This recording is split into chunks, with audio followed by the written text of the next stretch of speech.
বঙ্গভূমি news, মানুষের সাথে, মানুষের পাশে।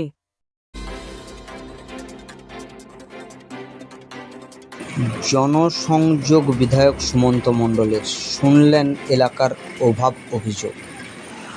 সাধারণ মানুষের সমস্যা সরাসরি জানতে এবং এলাকার উন্নয়নমূলক কাজের অগ্রগতি খতিয়ে দেখতে শনিবার হরিণবাড়ি এলাকায় জনসংযোগ কর্মসূচিতে অংশ নিলেন বিধায়ক সুমন্ত মণ্ডল।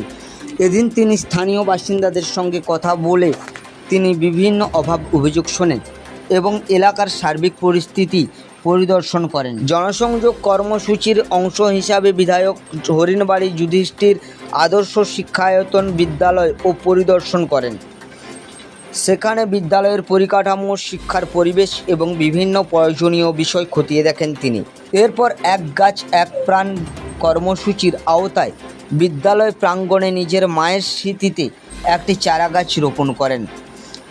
তার এই উদ্যোগকে স্বাগত জানিয়েছেন বিদ্যালয়ের শিক্ষক, শিক্ষিকা, অভিভাবক এবং স্থানীয় বাসিন্দারা। এদিন কর্মসূচিতে বিধায়কের সঙ্গে দলের স্থানীয় নেতৃত্ব, জনপ্রতিনিধি ও কর্মী সমর্থকেরাও উপস্থিত ছিলেন।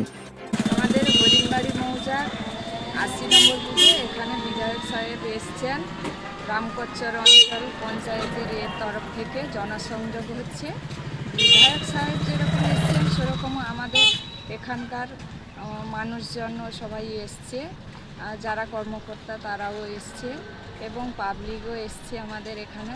তাদের কথাও যেরকম শুনছেন বিধায়ক সাহেব বুঝিয়ে দিচ্ছেন। এই অন্নপূর্ণার ভাণ্ডার মানে যোজনা থেকে শুরু করে সমস্ত প্রকল্পের কাজগুলো বুঝিয়ে দিচ্ছেন সাধারণ মানুষকে।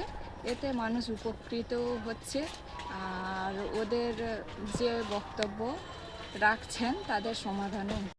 ভালো খুশি হয়েছি। এক একজনের মতো কথা বলছে। তার চেয়ে সবচেয়ে ভালো এই যে বিধায়ক সাহেব এসছেন, তাদের মুখের কথা শুনে আপাতত তারা আসতে পেরেছে। গঙ্গাসাগর থেকে সন্দীপ দাসের রিপোর্ট, বঙ্গভূমি নিউজ।